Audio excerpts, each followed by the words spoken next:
Welcome to the Boxing Now podcast, BNP. I am your host, that dude named Dave, aka DJ. And to my left is my right-hand man. It is Jorge, man. How's it going? Great to be back, man. So sucks.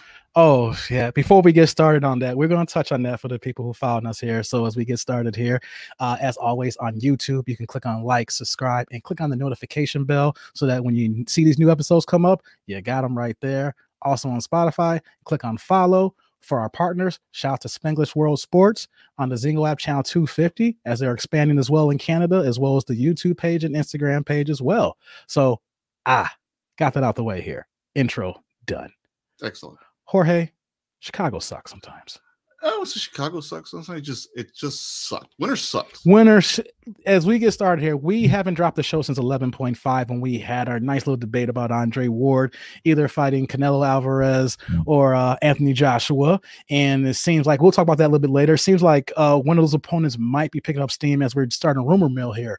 But 2 weeks of being out because we got like 5 to 9 inches one day, another 2 inches like last night. And just for people who follow us, we try to record on Sundays because fights happen on Saturdays. So the fact that we try to record on Sunday and all this snow the last 2 weeks, and then here we are on Monday now, and we finally got a heat wave. It's 32 degrees. That's our heat wave in Chicago, people. 32 now, 37 is the high. Oh boy, I'm about to bring out the tank tops. Come out in shorts, man, for that snow. Hey, you know what I'm saying? Like, it's not just the snow that we have here in Chicago, if people understand. It's the snow plus the cold. You know, like we get 5 to 9 inches. And then on top of that, too, we would literally be 5 degrees. And at one point, we was like -8 with the wind chill. Black ice sucks. Man, black ice, man. You got to look out for us. Black ice. You know, remember that Dave Chappelle skit? Yeah. I ain't going to front, you know, black ice. You don't know, that's Key and Peele. That's Key and Peele. Black ice, you got to look out for them. They sneak up right on you. Well, Dave Chappelle did say they're taking his jokes away. Yeah, you know, but yeah, you know, black ice, baby. So we're back. You know, so hopefully this is the last major snowfall we have and we can get this boxing train moving because we literally felt like crap the fact that we couldn't record. Yeah, that's it was a tough the Sunday with the snow coming down, respectable, wanted to be safe, you know, didn't want to do a simulcast. It was let's just say the show feels better being done here. Yeah, let's so call it like I see it. So yeah, so I mean, even yesterday, like I said, wanted to do the show yesterday, but then, you know, things didn't work out, but we're gonna get it in today, and looking forward to doing a good show for everybody. Yeah, so just let everybody know, like we do our show, we're in person together. Like the other show that I do, you know, we're remote because we live in different locations. But for the base of this show, we want to make sure that we are in Jump Off Live Studios, Red Dungeon Studios, whatever I got a name for it eventually here. So way back, we're gonna be going some March, and hopefully we're done with this snow to the end of the year. Hopefully. So let's get into some boxing, man. Some great fights. So great fight cards. One fight, we'll talk about that in our half episode when we get a chance on that one. But the main fight that was on Top Rank, the title match, Valdez versus Berchelt. That was so far fight of the year and including a knockout of the year. I was expecting a good fight. I was not expecting what I was going to see on Saturday night. That was a hell of a fight. Yeah, it was great. It was great. Let's break down the main particulars first that draw my eye when I wanted to talk about this fight with you. Berchelt, 130, WBC champ, ballooned to 146.2 overnight, almost 17 freaking pounds, 16.2 pounds overnight compared to Valdez, normal like 10 pounds.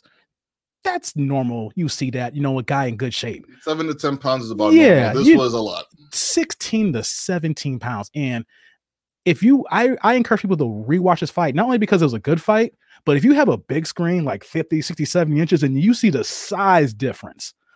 Berchelt was a freaking welterweight. Yep. He looked massive, Jorge. It did look massive. And it's interesting watching a man balloon that big fighting at that 130 fight class and Valdez looking like the proper 130 and man, he was like a much smaller man in the ring. Didn't fight like a much smaller man though. He fought a hell of a fight.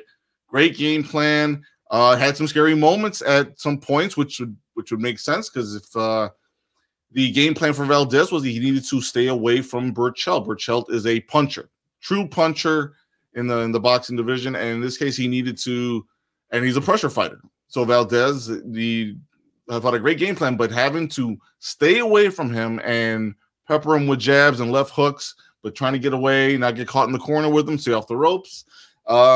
It took a lot out of him. There were certain rounds he needed to. I won't say he took a round off, but let's just say Berchelt got to him, right? Especially like I think it was around 7 and round 8, back-to-back rounds where he just couldn't get away from the corner. And by round 9, it was a different strategy that had taken place there, and that was the the stances being switched. Right, so going from southpaw back to orthodox and back and forth, but coming with the lead hand out of the corner and grabbing as he did it. So that was a different approach he needed to take second half part of the fight, because in the first parts of the fight he was able to get out with his speed. Once the speed wasn't there anymore with the movements and stuff, he needed to change his stance, come out with the lead hand in that part, and grab and get out of there. Yeah, boy, that's he broke that down. And I got fit in what I can fit in there. I'm sorry, it took it was a great fight, man. I was pumped about it. Hey, it's cool. It's cool. One thing that I noticed from my standpoint, round 1, always a fill out round, right? And like I said, how he just looked massive to Valdez, and Valdez used a lot of movement. And even from the telecast, it looked like he had nervous movement, like Valdez was loading up. That's what Tim Bradley was doing. He's loading up, and this is not good. And by the second round, you saw the uneasy nerves of Valdez kind of temper a little bit. First round trying to fill out, championship fight, big stakes on the line here.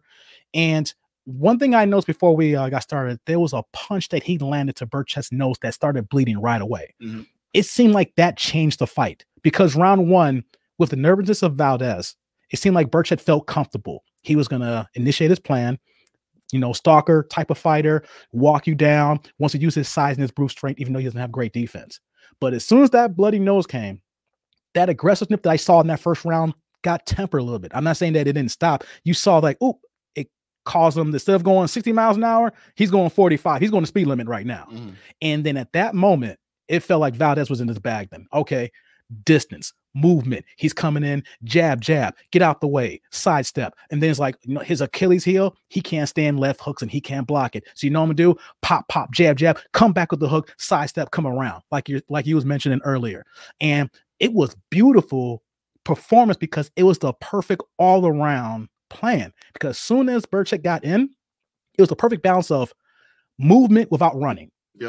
That is what I want to say, because there's a lot of people who I grew up with, and people always say that Floyd Mayweather was a runner. No, boxing has certain skills on foot movement, and there's that fine line when someone got their dancing shoes on and someone sees them and you're invading the airspace, and know how to move those few inches so that you can't land that clean shot, or you sidestep and you get away, or you get your shot off and then you move away before that guy hit and don't get hit. Yeah, exactly. No, so I'm great. To add on to that point, a great case of somebody running for a few rounds.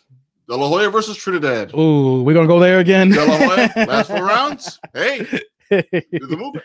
He ran. Hey, he had his dancing shoes on. He was Greg Hines on that one. Yes, he was. He was dancing. But Valdez, not dancing. No, no. Punching, stick and move. But in this case, he had to fight the perfect game plan, and that fight was a great example of how much energy is required to implement the perfect game plan.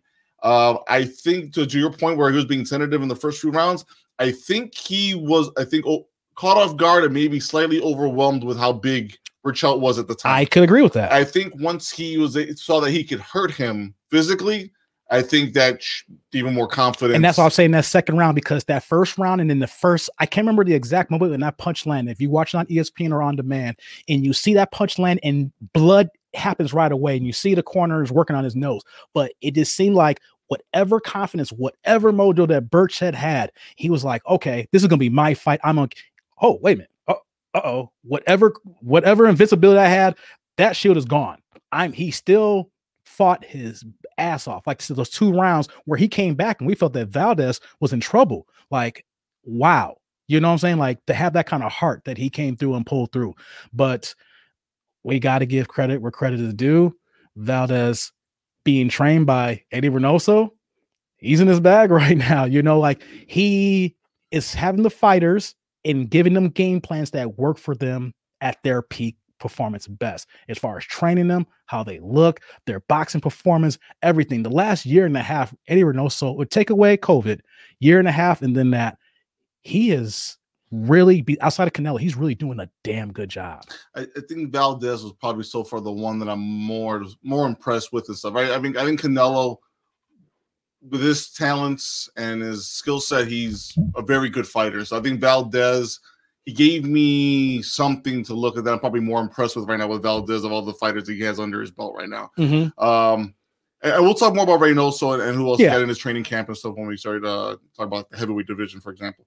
But I think right now Valdez is by far the most impressive because he's able to convince that young man in the middle of a fight. And let's put it this way, Berchelt gave his best Rocky impersonation where, Creed's trainer in Rocky 2 is like, hey, you beat that man, and the man kept coming. Right. We don't want that man. And Berchelt was kind of giving him that Rocky vibe. Like I said, by 7th, 8th round, it was 2 rounds where Valdez was in the ropes and he was getting hit cleanly, and I had no answer for it. So to take that young man and say, hey, switch stances when he gets to the corner, get in with your lead punch, 1-2, get out with your speed, or get out and hit him and grab. Whatever you have to do to get out of the corner. It was a great strategy. It worked because it helped with the next knockout in the 9th round. Yeah. So to me, it was perfect. And that 10th round knockout, I'll say this too about the trainers for Berchelt, the cornerman. Okay. There was in the 9th round, you could have made a case that if you wanted to throw in the towel at the end of that 9th round, I wouldn't have been mad about that because Berchelt got hit. He got knocked down. He got knocked down. He took a lot of punishment in that 9th round. So, having to chase a guy for a long time and then all of a sudden get stances switched on you and getting hit with lead punches, now clean lead punches. And then the knockout comes. I think you have to. That was accumulation of punishment, that knockout, because for those 9 rounds, like Berchelt is a monster to take the shots that he took. He was knocked down early and he came back, and we thought it could have been stopped like by the 4th or 5th round at one point, but he took those shots. He kept coming. He was still the guy, kept walking Valdez down up into the knockout. It was just one of those things that Valdez just peppered him up, kept, that left hook was there all night long. He just kept landing it, and it hurt Berchelt. He still kept coming and kept coming. So by the time the 10th round came, he was just peppered up. It was just the perfect shot at that moment to put him out and ready to go. That shot wouldn't have done in the 1st round, but when you put the perfect boxing plan on, 10th round comes, that's when you're ready to go. Yeah, exactly. Couldn't say it better. And so it's overall very impressive fight from both fighters. Berchelt has got a future. We talked about this, in our pre-meeting and stuff. He came in at 146 on the fight night and stuff. I think he probably does maybe 2 fights at 135. I think he's ready for 140. It would make sense for him to be at 140 and probably train at 146 and then have to drain to like 6 pounds and probably come back on fight nights doing the same thing. Those 5 pounds at 135 would do him dividends. I'm not going to take anything away from Valdez, but I will say that when you put on that much weight, you as a fighter, you are damaging yourself for your optimal performance. You cannot be 100% bulking up 17 pounds overnight. And that was just on the scales. We don't know if he was probably close to 150 by the time he walked into the ring. Exactly. That was the scales of several hours earlier. Then he didn't look like 146. Yeah, we could have been 150. He could have been close to junior middleweight, honestly. So him going to 135, I can see like only a few fights but those 5 pounds is going to be massive for him. And let's just add another thing though. Berchelt, for people here, he is a damn good fighter. He was 37-1 comes to that fight. He had won with his last with 17 fights prior to his first loss. He had 34 knockouts. The dude is a legit fighter. So when we were talking episodes ago about 130 and also 135, we didn't mention him because of course, he's a Mexican fighter and doesn't speak English. So of course the media is not going to promote fighters like that. So you need fights like this on prime time to get the name out. So now you're like, okay, he goes 135. You're not questioning the fact that, let's say that if they said he's gonna put him in Teofimo Lopez, you say sign me up, right? Yeah. You know, we want to see that. We want to see him get a couple of fights under his belt to get his mind right. You don't want to throw him to the wolves. You need a bounce back fight. But let's say like 2 fights later, it says, oh, Teofimo needs a dance partner in December or January, February, like that. Would you say no? No. He'll give anybody at 135 a fight. That's just my opinion on that. I mean, it's one thing for Lopez when he beat Lomachenko and not have to worry about getting walked down on. Berchelt's gonna chase is more than happy to follow you all over the ring. So yes, for the whole time. For the whole time too. And that, you know, and at this point, those 5 pounds do make that much of a difference where he's not ballooned up to 146 like that. And as long as his power stays too, because if we talk next division, those 5 pounds do make a difference because those are guys who normally are at that weight compared to guys moving up in weight, you know, so you got that balance, you know, like, oh, it's only moving up weight, but there's some guys who are always at that weight and then you're coming up, even though he's been a bigger guy. He reminded me of Margarito prior to Plaster Hands, where he was a much avoided fighter at the welterweight division because he was tall, long arms, and mainly a pressure fighter, and he kept coming. So Berchelt kind of had that I had that vibe when I saw that. So as soon as the bell rang, I saw that. I was like, okay, this guy's huge. Yeah. He definitely belongs probably at welterweight, but I think he needs to at least find out where his power would be at 135. So that's why I'm thinking he might not be at 135 long enough for a title fight there, but maybe at 140, that's where I can probably see his biggest success coming in and maybe wrapping up his career at 147. But he's a big dude. Yeah, and he set himself up for many fights if he's healthy. Like for instance, like I brought up Teofimo Lopez, the ESPN connection there, right? Would you be mad to see him fight Ryan Garcia? That's a styles fight. That would be a good fight. That's a guy that keeps walking down. Garcia would be the counter. Another Reynoso trainer. Exactly. You know, so he knows him, but at the same time, though, he got a tall, lanky fighter like Garcia. He uses his range, and he's a walking down. It's a perfect styles fight. You wouldn't say no to that, No, I wouldn't say no to that. Okay, 135. Tank. Yeah. I mean, they're gonna just come. That's gonna end in a knockout again, like this fight. Like everybody was saying, this is not going to distance. It's going to be a knockout. Like at 135, I know we're not going to see that fight, but if Tank was involved, sign me up for that too. That's going to end in a knockout. They're going to go bombs blazing until that one shot lands. Exactly. You know, so shout out to him because he went to the hospital. He's doing okay after the test. I don't know if you watched the part of ESPN when he was getting carried out. He looked bad. He took a lot. He took a hit. Basically, it's the one you don't see coming, but that's the one that happens when you start, especially if you're a pressure fighter and you're leaning forward at this point. And he's gassed. Let's just put it this way: he's gassed, chasing this man around for 9-10 rounds. That punch came in leaning in, and it's just nice short hook, and it knocked him clean down and loud. It was loud. That's the thing. They're in the bubble. When you hear the ding, they're in the no bubble. Crowd. There's no crowd. But when you want to hear a knockout punch, folks, catch the highlight anywhere you can. The bubble's already quiet enough as it is. Raise your volume on your television, folks, and you're going to hear a knockout punch as clean as I heard it. That's a knockout of the year. It might be knockout for a decade because, again, you can hear it clear to hell how that punch landed. Even though it's only February, it's #1 for knockout of the year right now. Yeah. You know, we're gonna say that's one. We're gonna wait for the rest of the year saying, can you top that one punch? Yeah, I think as long as you keep fighting in a bubble, you put two fighters that are going to come after each other. Knockouts are going to sound loud, really loud in the bubble, and especially land clean and pinpoint. And as a fan, it was beautiful. Actually, I love the sport. I enjoy the sport, and this is the business they've chosen. So I get it, and as a fan, I respect it. But for myself, who you don't get to be ringside. You usually have to be at ringside to actually hear the thudding sound of a knockout punch. But to hear it on TV. You hear it on TV, you're like, oh, that's what that sounds like. Holy shit. Hey, Jorge, real fast. You didn't watch it live, but I sent you the screenshot in the video. Did you hear me in the background when I recorded it and I sent you the clip? And when the knockout happened, excuse my language, I don't care. I recorded it, and it's like the first time I was like, oh shit. I literally yelled at it came, and I had to rewind it back. I was like, Jorge, you ain't watched it yet. Man. I watched it like 9 times. I watched it 4, I watched the whole fight, but just the knockout, rewind it 4 times, then showed it to my wife the next day. Oh, wifey had to see it, huh? I'm like, wife, no, you had to see it. And she's like, ooh. I'm like, watch it again. Ooh. I'm like, watch it again. Ooh, sleep. And he was just out. Like, you just saw how let me add this here. When a fighter like him gets hit clean, you saw he was on rubber legs the whole fight when he got like, you can tell how he was just jiggly and he just had no stability. And we saw it in the knockdown. As soon as it landed, everything was just boom, it's over. Cancel Christmas. I would hope he gets himself evaluated well. I hope honestly, I think it was a concussion. Oh yeah, he got concussed. So I want him to hopefully be taken care of. Definitely a shout out to Berchelt. Take care of yourself, and I hope to see you back in the ring at some point. But don't rush yourself.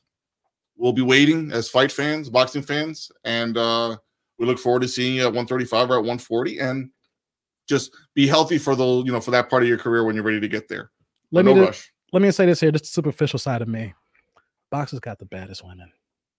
Did you see Berchelt's woman when she was walking outside with him to the ambulance? Yeah, that's a nice looking one. You know what though? This is a PSA. This is my little sidebar here.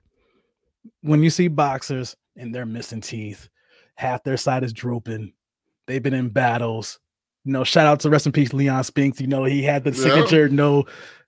But boxers have the baddest women. Women, they don't care if you battered and bruised, whatever. They love boxers, and boxers know like if they're gonna be looking like that in the ring, their women's looking the opposite. Like you, and not to mention, put yourself in the fighter's shoes. You better look A+. I'm taking this ass whooping for these 7-figure checks, like this 6-figure checks. You better come show stopping. Exactly. I'm showing you off, baby. Exactly. The money's gonna be well spent. Damn right.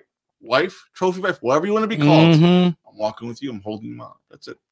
Honorable mention Hall of Fame currently right now. I don't say Hall of Fame, but currently I gotta say congratulations. Cotto's wife, Miguel Cotto. He has a beautiful wife. You can see why he has so many kids. I ain't trying to put it be both, but we can see why they have as many kids as they do because she's a very beautiful woman. Yeah. Shout out to Sean Porter. When I met him in 2016 with being Pops in Vegas, and I don't know if he's still with her. I believe it's his fiance. When I met her, when I was talking to Sean, I looked at Sean, I looked at her, and I was like, must be nice, bro. Must be nice. Shout out to Shane Mosley and his ex-wife. Oh, yeah. Well, they broke up, but then he had someone new, but then she left him. So he even though Shane's a Hall of Famer, I think he stepped too far because she got a taste of Shane and she got someone higher than Shane on the food chain. So feel bad for Shane, but hey, at the time, he gets it. At the time, it was. Hey, shout out to Tyson. Tyson keeps bad women all the time. Even his current wife, beautiful woman as well. Man, this show derailed really quick. Yes, it did. I'm sorry. I just had to say it. No, I agree. I had to say it, and then I'm going to say it again when we see him. We see him ringside and you see them women and they show stopping. Oh, Lord, congratulations, fighters. That's all I got to say. Miguel Cotto, Margarito, the first fight. Just watch his wife. Also, beautiful. Let me add two now with Valdez. He now has set himself up for a big fight this summer now. Oh, yeah. We've talked about this. Yes, we talked about it, and I just want to come clean how I want to word this here. Valdez now is a legit champion. 2 division now. Undefeated at 120, 126. Now he's at 130. So originally he was supposed to fight Shakur Stevenson last year. And Shakur Stevenson was the mandatory. And Shakur Stevenson was disrespectful. He was like, look, you need to stop running. You need to give me my shot. And you know what Valdez did? He's like, I don't want this work right now. He vacated the belt, went to 130, and we see the results now. It worked out. Someone who did not want to fight an unproven fighter yet, who had the hot name, he was like, no, the money ain't worth it. I don't want this work right now. He went to 130. Now, Shakur Stevenson, he took that vacant belt, won it, relinquished it. Now he's at 130. Aram's like, this fight could happen in May now. So clearly a situation where that a fighter did not want to touch a young prospect, did the right business move, and now he's going to make more money this summer at 130 than he did at 126 for this fight. So I think that Shakur, as good as Valdez looked here, Shakur Stevenson's going to give him that work.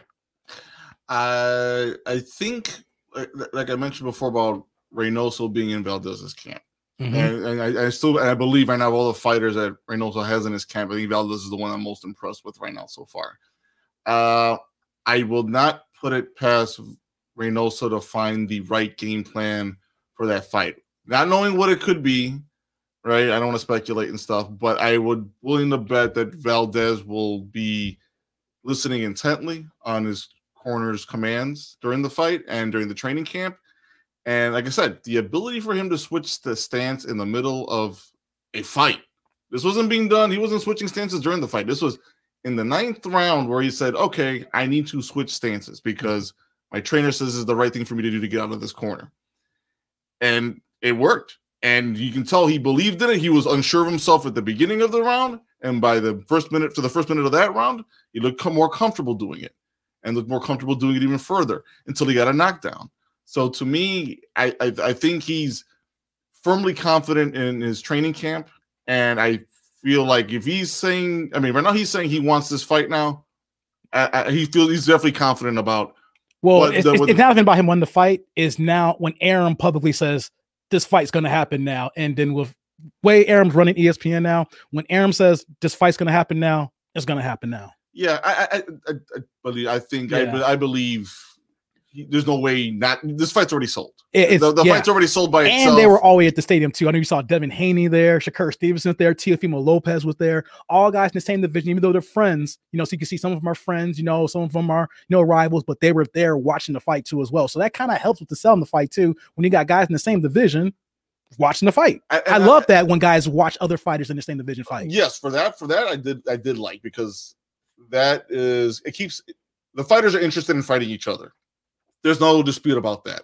And right now, you have to understand anything that's being said on social media, anything that's said during the interviews, wherever it may be, it's basically to build the fight, build a potential for a fight to happen and stuff, right? So at this point, you listen to it, it should be noise until a contract is signed.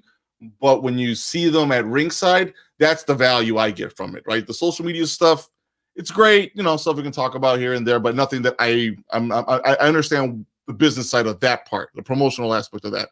Being there at ringside, that's what I cared about. They care. They care to fight each other, and they all have to be. They don't have to be sitting on the same side of the stadium, but as long as just they're there and you see the cameras there, and you see their reactions, like you can tell that Teofimo is a fan or a friend of Valdez. And we saw the knockout; he was jumping up and running. I'd love when I see athletes react to other athletes like that too, as well. Oh, Lopez is still a great friend after Comey. Showed mad respect for Comey. I mean, he won that. He knocked him on the second round, and he's with him at his camp. He's with him at his corner and stuff for his fight and stuff. So I know. Shout out to Comey, who won his last fight too. Yes, he did. Lopez was there last week. Side. So to me, once again, the same division. It's same division. He may be that next tier lower, but I just want to add his name in there. Great fighters recognize, fighters respect each other, especially after a fight. And in some cases, you come out being great friends. Ward and Gotti, great example of three fights and 36 rounds, and before Gotti's death, they were like this. And then the fact that going to the Hall of Fame, Ward was there for Gotti, as far as the induction, part of that process. Like when you go to fight someone like that, where that you literally try to kill that man couldn't kill you as well, and you come out of it, there's a whole another level of respect that you're going to have for that person. It literally triggers something that me and you, who are not professional fighters, cannot see, but they see that as like, hey, this man couldn't kill me and I couldn't kill him. There's something here that's a bond that you cannot break. Oh yeah, 36 rounds. That's a bond that most people will never relate to. Right. So to me, that's something. I mean, that's an intimate relationship. It's a different type of intimate relationship, but it's intimate though, because at the end of the day, to your point, you tried to knock your head off, try to knock my head off, and nothing happened after 36 rounds. Hey, we may be hurt. We made a lot of money doing this here. Yo, mad respect. It's like salute at that point. Exactly. And it wasn't 36 rounds. I'm gonna stay away from you. You stay away from me. No, they were literally trying to take each other's head off for three freaking fights. That was awesome. So to me, I mean, right now it's a great time to watch 126 to 135. 126, and they're all fighters that could be fighting each other. They'll respect each other. They'll be surprised. Some of them are probably sparring partners at times here and there. So that's a good time to watch a lot of these young fighters get together.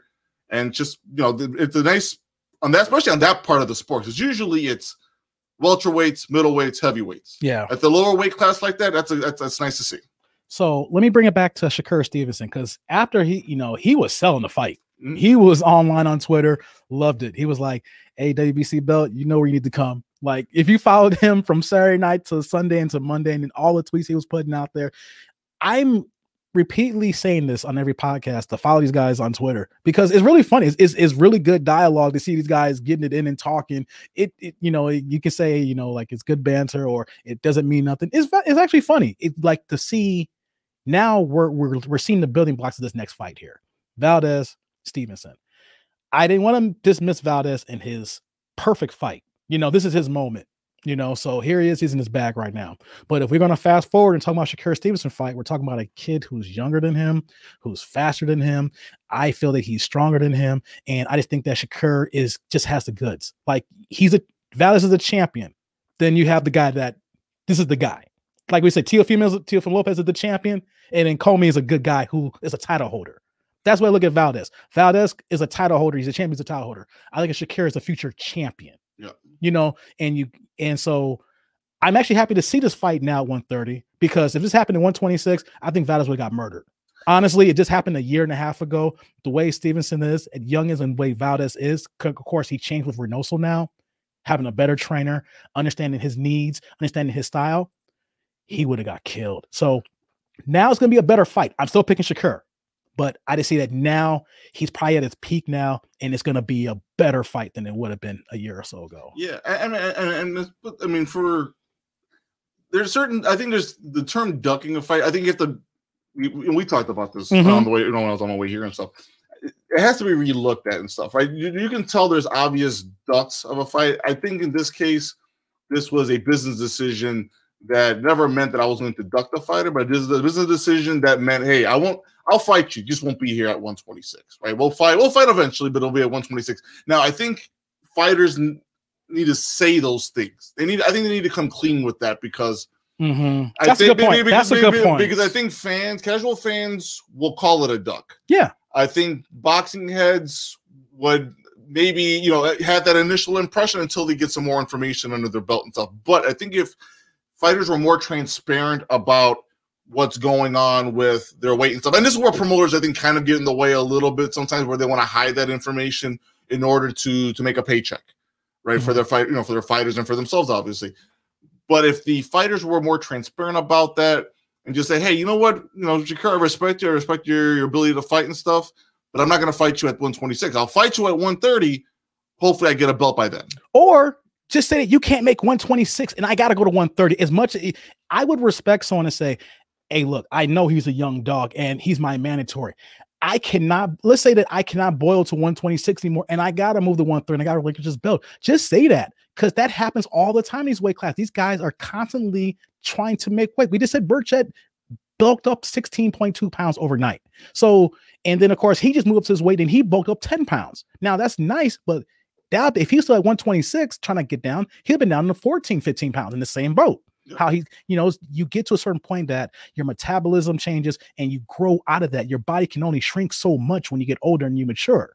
So if guys literally said, I can't make 126, I can't make one. If you say that and keep it moving, guys like me is not going to say you ducked and ran from him. Yep. Because the way I look at it, from why I say it was initial duck, because Shakur Stevenson was calling him out for a long time. Sure, it wasn't like, hey, I'm the mandatory now, and day one, I'm just going in from day one. And then like 3 weeks later, Shakur was like, oh, I'm the mandatory now. And he went in, he pushed it. He used a social media platform, being a young kid, you know, talking to his followers everywhere. I want this fight. And then after a period of time, that was like, I'm good. You see, when you have that kind of timeline, Shakur Stevenson owns it then. Because like, hey, I'm your mandatory, come at me. Oh, you ran? Okay, cool. I got this belt. Now I'm at 130. You still going to keep running? So you made a great point here. It's just the fact that if fighters would communicate why they have to relinquish the belt, or why they have to go up and wait, we wouldn't be saying they're ducking. Because fighters are fighters. They've been like, Valdez is now 29-0. I don't think this guy is actively ducking anybody, you know, but there are situations where you say, nah, I don't want that work right now, you know, but if you explain that, you would never hear people say the stuff that we say and they get disrespected. So then I'm going to put this probably post as well here, not just maybe on the promoters themselves, right? I think the promoters probably get a share of this. The fighters get another share. The other share, I'm going to put this on the interviewers. Right, the interviewers, the sports writers and stuff. Okay, ask tougher questions. Tough questions. Bring it up. Good point. Are you comfortable making weight there? And don't just buy the obvious. Oh yeah. Don't, like, are you sure? Sure? Like I'll give you an example. This fight was a great example where would you have been surprised if Berchelt said, you know what, I can't take this fight because I can't make the weight. then I wouldn't have been mad if he said it sooner. Because honestly, he came into the fight looking like 150, like he was 150 pounds. Came as a junior middleweight. You know what I'm saying? So fight at 130. So to me, as fighters, I don't have a problem with being transparent and being upfront about the fact that you can't make that weight, that it's going to hurt you more. Valdez came in 10 pounds heavier. Who's to say that by that time, that 7th round, 8th round fight, right? He was full of energy, but at some point, look, weight drain hurts your body. You're never 100%. I don't care if you only gain the 8 or 10 pounds, you're still not 100% fighter on fight night because you're gaining that weight. It's water weight that's fluctuating. You're not 100%. Exactly. You went through a process of draining weight to get weight back into the fight, right? So that hurts your body, and it hurts you, and maybe and it can affect you in certain rounds of a fight. You might not even see coming. It might even affect you the very first round as soon as the round starts. It might affect you later on in the fight. Right, so I mean that was the whole point of like with Valdez in the 7th and 8th round. I'm like, okay, maybe the weight drain is hurting him finally, and maybe Berchelt is starting to get into his own and stuff like that. Though Berchelt, I mean, he was chasing a fighter for all these rounds and stuff. So by the time we got to the later parts of the fight, it looked like he had Valdez somewhere on the ropes for 2 rounds. It just didn't come out that way because of the nice strategy change in the 9th round. Berchelt, if he gets into 135, 140 range and moving up in weight, and then it's only ballooning up to 146 after that, it's still a lot for him from 135 to 146, but it will still be better than what he did with this past fight. That's why I'm thinking he might have to go to 140 just because it might be a better situation for him when he balloons up. It's only like 5 pounds. I want to segue here for a second. Sure. We didn't talk about this in the pre-meeting, but it kind of goes hand in hand. So congratulations to Valdez. I'm 29-0. Legit fighter. I didn't expect this out of him. So this weekend, I was following on social media, and Tank Davis came up. Okay. He's been talking actively. So I just want to do an update real fast because he's in these divisions here. Sure. We were worried a few episodes ago that he hurt his hand and he was going to be out for a while. So obviously the hand injury is not as bad. They're not reporting the medicals, but he's already working on his next fight. So I wanted to bring that up because he's in this mix here and he's one of the main names. One of the things that he was bringing up, and then he was actually doing like Q&As on Twitter, and he makes a great point on the hypocrisy in boxing because he's a guy that fights at 130, 135. He started off at 126. Valdez at 126 moved up to 130. So people were saying, "You're gonna fight? You want to fight Valdez? You can't fight Valdez. Look at this performance you got." They were disrespecting Tank online, right, and saying all these things. And Tank came back. He says, "I don't get it here." He goes up from 126 to 130, and you're telling me that people want to tell me that I'm scared to fight this guy. Leo Santa Cruz moved up to 126 and 130, has a better overall record and resume, and is you could say technically he's a better fighter from his whole career standpoint. Valdez still got time, but Leo Santa Cruz has a resume. You say he's a better fighter, and he moved up, but you say now picking on smaller guys, So, and then Tank even mentioned that I fight at 130. Yes, I fought at 135. No one made the comparison that I'm the smaller guy going up to 135 and fighting this guy, and I went back to 130. And so that this is all coming about because there's rumors that he might fight Gary Russell Jr. Very, very damn good fighter. We don't hear about it much because he only fights once a year. But his only loss, as you may remember, is like 6-7 years ago against Lomachenko. Yep. His only loss. And so the talk is he's not making, I don't know, it's not official yet. It's not him coming up to 130. Even Russell said he would do that. He said that he'll go back to 126 because he said he really started at 126. And I just want to bring this up because Tank made a damn good point here because people are demonizing Tank, because he's able to fight at 3 different weight classes. But because he's a big, strong guy, they make it seem like he's fighting smaller guys. But when they brought up Valdez, he was like, "This is hypocritical here. If I fight him, you're not making the same excuses that happened to me, Leo Santa Cruz." So I wanted to get I know I came out left field with this one here. I wanted to get your thought on this process here because I think he's right. Because if you're a guy that can fight 3 different weight classes, then he's only 5'5", but he's a strong guy. But you make excuses on Santa Cruz, but you're not saying this thing about Valdez and these other guys. They're in the same weight class and they go up and down. You can't say one guy is smaller and then the other guy's not smaller, right? So especially if they're champions. I think that 126 to 135 range of weight classes, right? There's 3 different weight classes there. Is probably one of the more unique. It's unique in boxing, right? And I almost compare that to the bantamweight fights, right? When you get a little bit lower there as well. There's always like 3 weight classes where you can kind of shuffle between fighting the lower weight class, the lower parts of the bantamweight to the higher parts of the bantamweight. And this is no different, I think, with lightweight, with 126 to 135. I think it's no different there. You got guys that can shuffle between all three because, especially if you're young, your metabolism's high enough that allows you to go to 126, and your metabolism's high enough that you can maintain your weight at 135. And then when you balloon, nowadays too, with the health, these guys they make enough money to hire a trainer so that they can naturally get it right in those camps too as well. And if you're in the early 20s to about 26, I think you take advantage of that when you can. Yeah, I don't have an issue with that whatsoever. I think when it comes to the commentary, does Tank has a legit beef that people are upset at him for beating Leo Santa Cruz, who is a legit champion, multiple divisions, saying that he picked on a smaller guy when he's actively campaigning these divisions, but then when they bring up another guy who moves in weight, people put a double standard on that. I think a lot of people are still in the Money Mayweather zone of looking at catch weights, and this is during the Pacquiao Mayweather catch weight era of fights, where it kind of looked like there was moments where fighters were being cherry picked, opponents were being cherry picked, good main event fights were being cherry picked, but you had, like, for example, like the Pacquiao Cotto fight we talked about, right? Cotto had a catch weight 145, right? For a 147 belt, they're fighting at 145. Yeah, that's where I have a beef, right? To me, if it's at 147, fight at 147. Right, I don't care who you are on the A side. If you say you can beat him at 147, especially two champions, if you're 1A and 1A like Cotto and Pacquiao, that situation. Exactly. So that's this gamesmanship on negotiating, and that's the money aspect. And that's the part that kind of pissed me off about Cotto taking that fight. I would have, if I was Cotto, I would have been firm on my beliefs, 147, and that's it. That's where I think I don't like catch weights for title fights. Fight for the belt at the weight that is deemed at. Back to the commentary here about these 126, 135 fighters being able to move around like that. No catch weight though, because he's fighting at the weight. And no catch weight. I'll give these guys that no catch weight either. Fans have guys that they're fans of, right? So you have a lot of fanboys and fangirls of the fighters that are out there now. The TikTok fighters that are out there. Here we go again. Maybe one TikTok fighter. So let me rephrase that. One TikTok fighter, and then a couple guys that make some appearances on social media. Here we go, TikTok. But I think those are those kids that are making the commentary are not speaking for maybe the older casual fan and then the older boxing head who's been watching this stuff. And at the end of the day, it's noise. And to me, I get why, Davis and Lopez and Garcia and all these guys engage with the fans on Twitter, on Snapchat, on TikTok. I get it. I get all that. I understand it.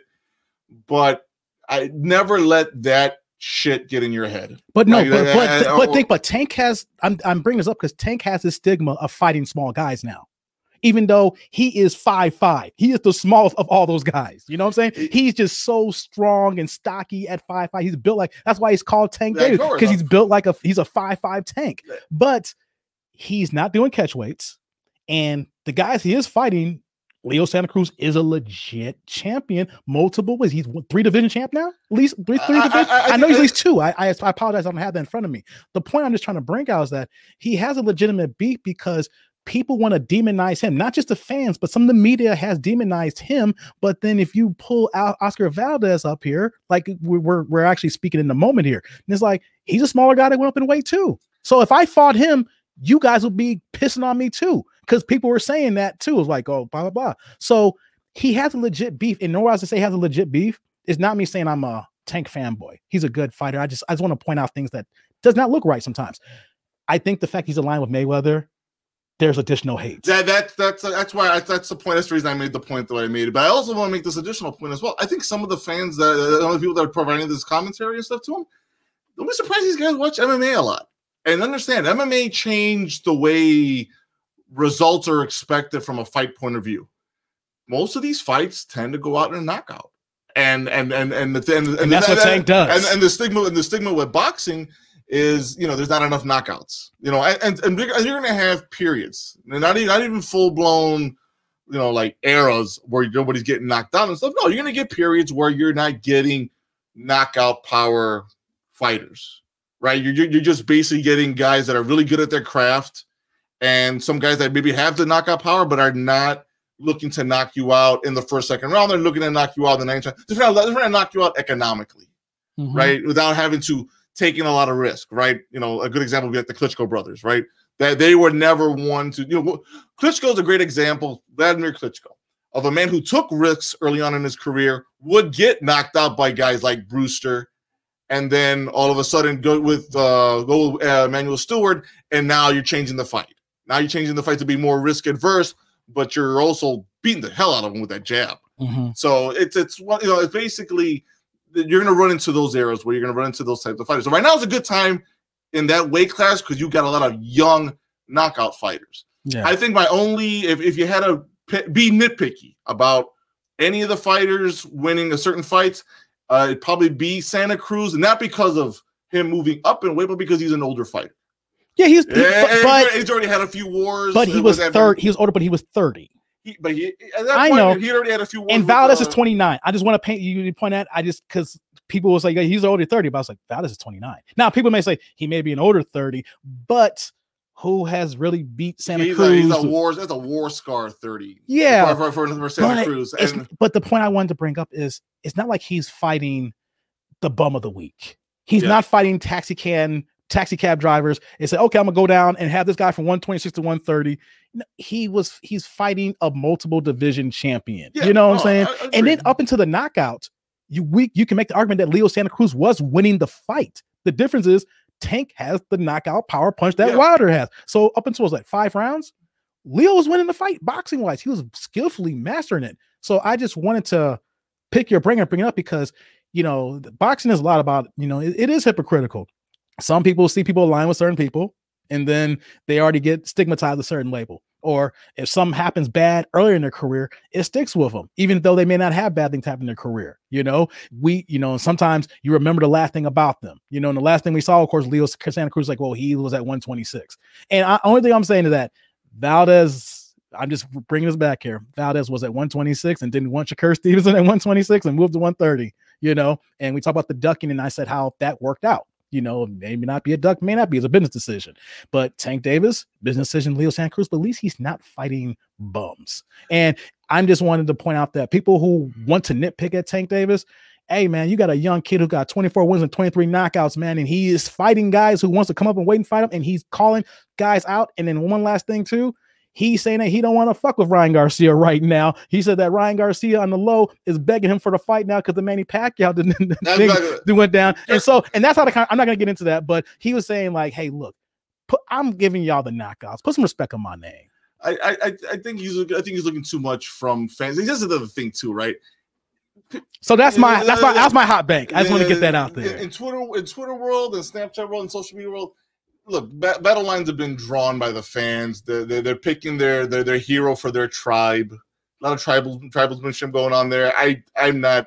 That's why, for the most part, that's why I don't follow most of what's going on over there. I let you do all that one because I know what's going on, and it's you know, I guess, you know, when you're young and you want to just have some drama around you that's a little you know, violent free and stuff like that, though, you know, do all your shit talking and stuff on Twitter and TikTok and stuff like that. But for me, it's you know, it's fodder until the contract's signed and stuff like that, though. And honestly, for fighters and stuff, it's no different in a baseball schedule, on a college football schedule, or an NFL schedule. You fight who's on your schedule. Thank you. Because sometimes I'm glad you brought that. Because sometimes is there and you fight them. That's it. Yeah, because sometimes there's fighters that we want to see, but they're not on the same schedule. You want this guy to sit out an additional 4 months, and then you got to go through the negotiation process, and then the fight may not happen because how boxing is so fickle when it comes to fights. So if you have a guy here, you say, no, he's come up and waiting, you know, he's a smaller, petite, you know, guy, whatever, but he's a legit champion, and he is someone who is not a cab driver, and he's going to give someone a real test.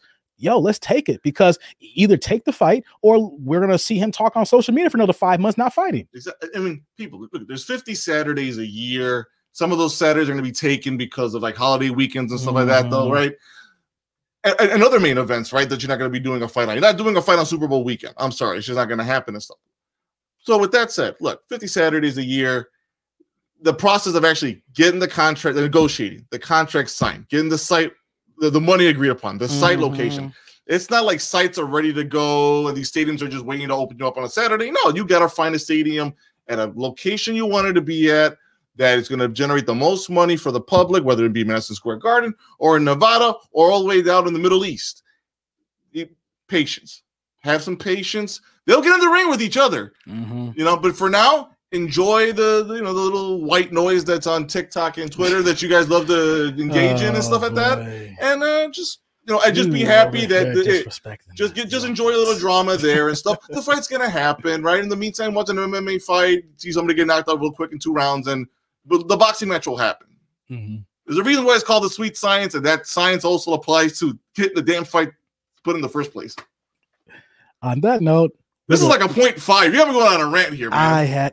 I was looking at my notes, and we're talking about these guys at 130, and I just was following Twitter, and I really wanted to talk about that because I thought it was legit beef. Like, I understand, like, say you got to block that noise out, but at the same time, though, people do double standards on certain fighters, and sometimes you got to stand up for yourself. Like, hey, you know what though? Hey, the guys who put me in front, I'm knocking them out. I'm not even going 12 rounds. I have one decision, and y'all want to talk about me and y'all want to praise this over here? No, that's not right. I'm standing up for myself. You know what I'm saying? That's where I was coming at with, like, yo, you can't say this guy over here and then saying that I'm this over here. If it's the same thing, just say it's the same thing. Don't say I'm this and then it's actually, and then it's not that. And I'll say one last word about this. Like Davis, for Lopez, for Garcia, don't be surprised you got some infiltrators on your little feed and stuff that's trying to piss you off. Oh, trolls happen every day. You got trolls happening all the time. So what? Again, my beef against social media for having, for the fighters themselves. Why do you want to deal with trolls? Why do you want to deal with trolls? Just maybe say your piece. And don't have, I get it. You want the fan engagement and stuff, but why? Just prove it in the ring, and that's all. And as a fight fan, as an old school fight fan, just prove it in the ring. I want to see it with your fist, not with your mouth. I'm sorry. Man.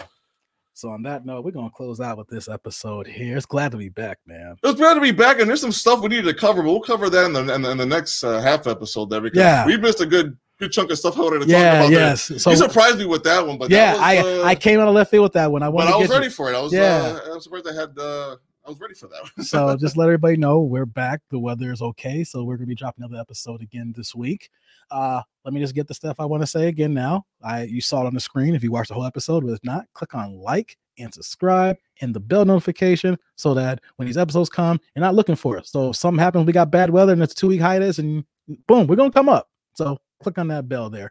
Once again, Spotify, click on the follow button so that if that's your audio only, that's how you get down. Do that. Same thing for Spanglish World, our affiliate there, channel 250 on the Zingo app in Canada.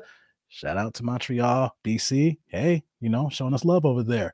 For myself too as well, if you're looking for more content, you can check me out on Wednesdays live on YouTube. The show's called Jump Off Live, Wednesdays on YouTube, and we broadcast it's live. We broadcast everywhere on Twitter, Instagram, Facebook, and as well as all the different platforms. So what you got, Jorge? Sure.